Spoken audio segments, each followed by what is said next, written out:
Hello everyone, this is Mickey Papillon from thecellphonejunkie.com, and today we're taking a look at the Blackberry Torch 9800 for AT&T.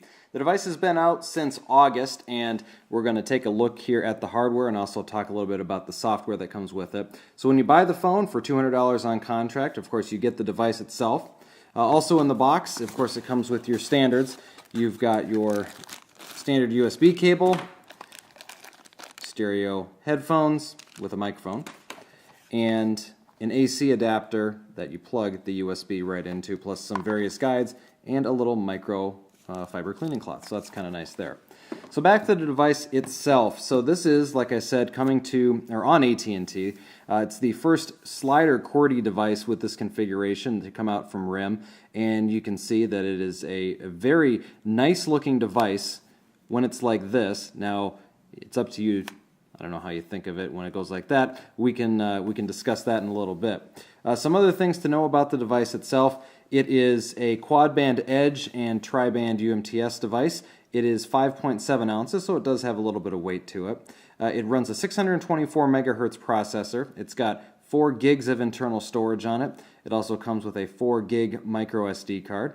The battery is 1270 milliamp hours, and it has a 3.2 inch HVGA, so that's 320 by 480 resolution screen on it. It is a capacitive screen, so you don't have to press down on it like you do on the Storm lines. It's just, nice and fluid when you're scrolling through it. And of course, Wi-Fi, GPS, and Bluetooth as well. So let's zoom in here and take a little bit closer look at the device.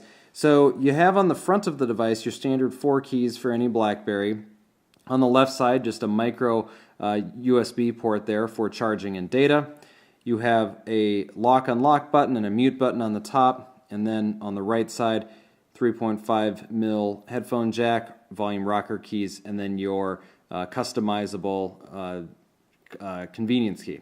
Then on the bottom, where we typically see a microphone port, we do not have one here for the Torch. That's because when you slide it open, you'll notice that the microphone port is right there at the very base of the keyboard itself. The keyboard is one that looks very similar to the Bold line, and it's very unrecognizable if you put them both side by side. In fact, let's take a look at that right now. So they both have the standard, we'll just say Bold style keys on them, where they're kind of the crescent shape, and they've got these kind of look like guitar frets in between them. The only difference that you can really tell from them is that these are a little bit rougher here on the Torch than you have on the Bold. I know it's probably hard to see in the video itself, but they do definitely feel rougher. Also, one thing, if you look at a profile shot here, you'll see that the keys are actually raised up above the level of the surface on the Bold versus on the Torch.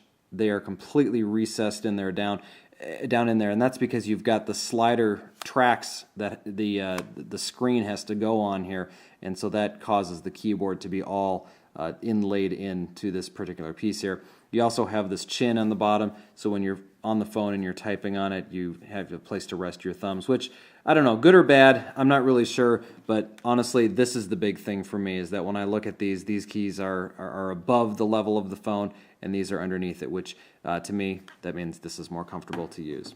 The phone itself, too, has a optical trackpad here, as you find on all of the standard Blackberry devices that are out there, but you don't have to use it if you don't want. You've got this capacitive touchscreen, which I think works very fluidly and nicely with that 624 megahertz processor. You can easily take it and scroll around like this. You can pull it all the way down or scroll up. It works very well.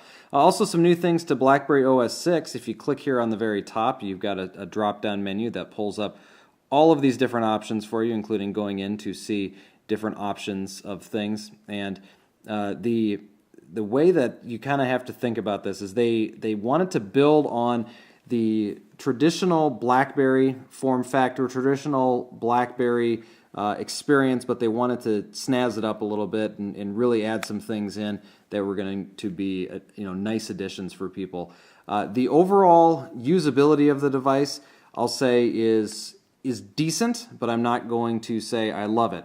When I'm thinking about using a Blackberry, I'm thinking about this particular form factor. I pull it out of my pocket, I go to one of my accounts, I open it, I deal with my email, and then I put it off to the side. With this device, you're in here and you're working through different things, whether it's you're working on an email or trying to compose a message here. I can go in here and I can type something out on here, which is all fine and good. But what if I want to type something longer? Then I have to flip this open. It doesn't seem like a big deal. Truthfully, I found it actually to be a significant barrier to when I would actually use the device. I found myself constantly keeping it closed just because I didn't feel like the need that I would really wanted to open it all the time. Though the open form factor is very comfortable to hold if you're, it's weighted nicely. So if you're looking to do a lot of typing, that's pretty comfortable. For phone calls, the phone can be used in either this configuration or like this. It does not matter. The microphone itself, which again is under here, will pick up phone calls when you're talking on it. So not a huge deal however you want to use it. And let's do some side-by-side comparisons here. We already looked at, this is the Bold 9650 on Sprint, and when you put them side-by-side closed, they are nearly identical in almost every physical aspect. They are about the same size lengthwise, widthwise, and height-wise. I mean, it's very, very close. So if you want to know how big the torch is, this is it. I mean, it's essentially the Blackberry Bold 9650 size. If you're someone who's got a Curve right now, the Curve itself is approximately the same size if you look at it head-on, though it is significantly thinner when you put them side by side, and it is shorter as well. So that's the Curve, and this is the 8530 that's on Verizon. And again, you can see what, you have these keys which are raised up a little bit, I don't know. Maybe not a big deal, but that's side by side with the 8530. And then finally, if you're a Pearl user, you're going to see some, obviously a much bigger form factor here. It, overall is just a totally different size. You can see there. So anyway, so that's side by side with that phone. And if you want to take a look at them all together, I'll do that real quick. So there you go. So there you have all of those side by side, and they all look about the same until you go like that, and then you realize that the Torch is a much larger device. Overall, I would say for the general BlackBerry user, this could be a good upgrade for you.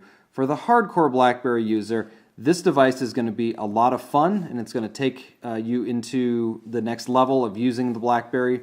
Though if you're not a BlackBerry user right now, I don't know that I would recommend jumping out to get this one, especially if you're not on AT&T. That is the sole carrier here in the US that you can purchase the device on right now. And the spec race is hot and heavy with the Android devices. The iPhone is doing things like the Retina display and their fantastic 5-megapixel camera. This device, though, kind of just sits there in the middle. It has a 624 megahertz processor. Yeah, it's got a 4 gigabyte internal storage plus, support for micro SD cards. But really, is that all that exciting nowadays? I don't know. Ultimately, though, it's a fun device if you're a BlackBerry fan, though I don't know that I can recommend it for everybody. Again, this has been Mickey Papillon for thecellphonejunkie.com.